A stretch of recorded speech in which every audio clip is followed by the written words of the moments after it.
Good afternoon, my Real News Midday TV family. Welcome back to the channel for another news update. And in the news this afternoon, schoolgirl seen in viral video beating schoolmate could face criminal charges. The Meadowbrook High School female student seen viciously beating a schoolmate in a video which went viral over the weekend could be slapped with criminal charges this week. A police source on Sunday told the news that the Jamaica Constabulary Force is aware of the video and an investigation has been launched into the incident in which one girl was raining blows on the other, including stomping on her and kicking her in the face as she fell to the ground. Based on the video, it is a clear case of assault, but we are investigating and an announcement could come as early as today, said the source who was not authorized to speak with the media. The altercation, which erupted between two grade 11 students on Friday, April 19, on Havendale Drive, meters from the schoolyard, has sent shockwaves through the Meadowbrook community, revered for its reputation of academic excellence and holistic education. Principal of the school, Kevin Facey, expressed a grave concern over the incident and declared that, following an investigation, appropriate disciplinary measures will be taken. We will continue our investigation on Monday and apply the sanctions available to us in our school handbook, said Facey, noting that the students involved were dismissed from classes to step up their preparation for external exams. This incident occurred around 11:30 a.m. after they were sent home to commence their study break, added Facey. In the meantime, President of Meadowbrook High School Past Students Association, Sharo Ann Chisholm, has voiced the disappointment over the disturbing altercation between students at the prestigious institution. I am deeply troubled by recent social media videos depicting student altercations at our alma mater, expressed the Chisholm in a passionate statement. We unequivocally denounce all forms of violence, she added. Highlighting the gravity of the situation, Chisholm reaffirmed the association's pledge to uphold the Meadowbrook High School's values. These regrettable incidents do not reflect the true spirit of our school community, she declared, pointing out that the Past Students Association continues to collaborate with the school's administration to address the misconduct and ensure a positive learning environment for all students. The association, in collaboration with the school, vows to uphold the school motto, "Let your light so shine," added Chisholm. This is the second incident involving female students from Meadowbrook High School, which has gone viral in less than 18 months. In November 2022, a video surfaced showing students from mainly grades 11 and 10 involved in a fracas. In that video, members of the feuding group threw punches and tore at each other's tunics and hair while hurling expletives amid shrieks. Several male students were seen attempting to part the enraged females. Two adults also intervened.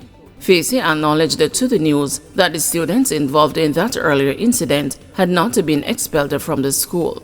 We did our investigations, we got incident reports, and we met with the parents, and we applied the school's rules in the handbook, and the sanctions were handed down. All of this is in keeping with the policies and the practice of the Ministry of Education, and we are looking towards a remediation upon their return, Facey said then. Government to recommend appointment of acting DPP. Justice Minister Delroy Chuck says that the government will be recommending the appointment of an acting director of public prosecutions on Monday morning. The decision follows a Friday's ruling by the Constitutional Court that the amendment which extended DPP Paula Llewellyn's tenure beyond September 2023 was unconstitutional and void. Speaking with the news on Sunday evening, Mr. Chuck said the government would recommend to the Public Service Commission the appointment of an acting DPP maybe first thing Monday morning. We will be appointing, not me, the government will recommend to the Public Service Commission the appointment of an acting DPP, and maybe first thing Monday morning. A subsequent statement from the Attorney General's chambers gave a similar indication, noting that the DPP has advised that she is unable to carry out the functions of her office at this time due to the ambiguity and the consequent uncertainty arising from the full court's judgment. The statement said after careful consideration of the judgment and in the public interest, the Attorney General will be appealing the court's decision immediately to have the issues resolved and determined by the Court of Appeal. The government's about to turn follows a criticism from the parliamentary opposition and a call from opposition leader Mark Golding for Justice Minister Chuck and Attorney General Dr. Derek McCoy to resign following their comments on Friday that the full court's ruling did not remove Paula Llewellyn from her post as the Director of Public Prosecution, while the People's National Party, through its attorney, Michael Hilton, insisted that Ms. Llewellyn should have vacated office on Friday. Following the ruling, the Attorney General said he did not agree with that interpretation. Minister Chuck, who said the government would be appealing the court's decision, had also suggested that Ms. Llewellyn would continue in the role. But opposition leader Mark Golding has raised the concern that the appointment of an acting director of public prosecutions may be hampered because the term of the Public Service Commission expired on March 31. Calling it a significant oversight, Mr. Golding blamed the government for negligently allowing the term to expire without putting in place a new commission. However, a highly placed government source said efforts are underway to also appoint a new Public Service Commission on Monday. This would allow for the appointment of an acting DPP.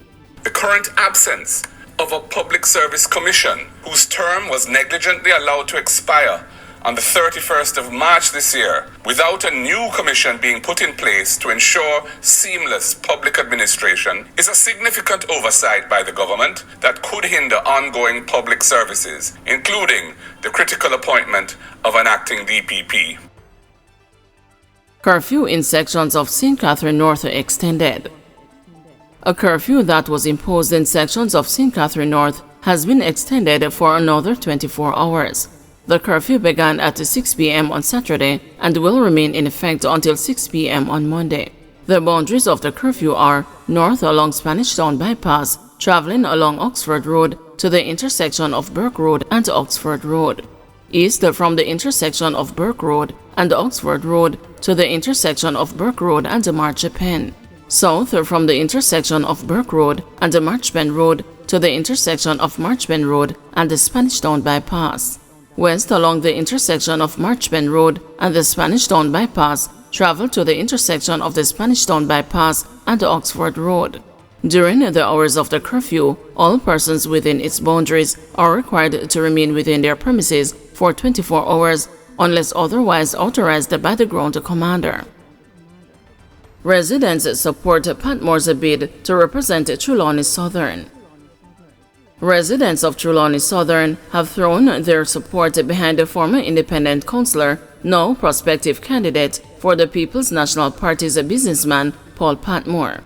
Patmore, who served as a councillor for the Lorimers division from 2012 to 2016, was named the PNP's selection to run for Member of Parliament earlier this month.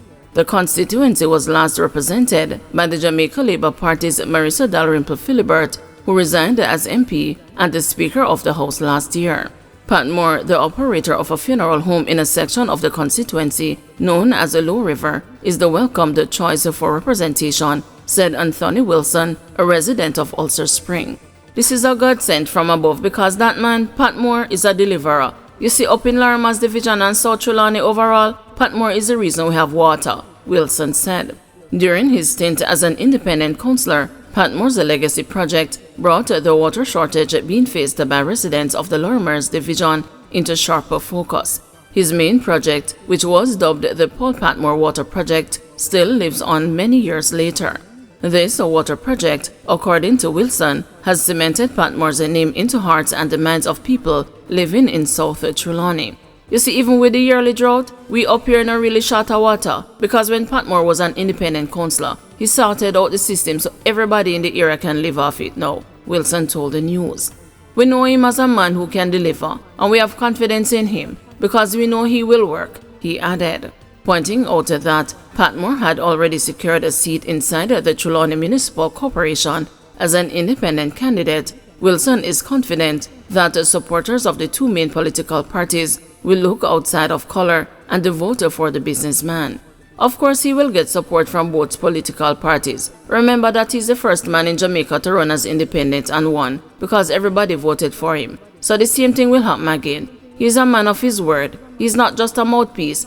And if you pay attention, you will realize that he does not do a lot of talking, but he's a man of action, said Wilson. Over in Albertown, Trelawny told the news that Patmore's decision to throw his hat in the ring would have garnered support regardless of the political party he chose to represent. Lee shared that Patmore, through his businesses, has built strong relationships with the people across the constituency.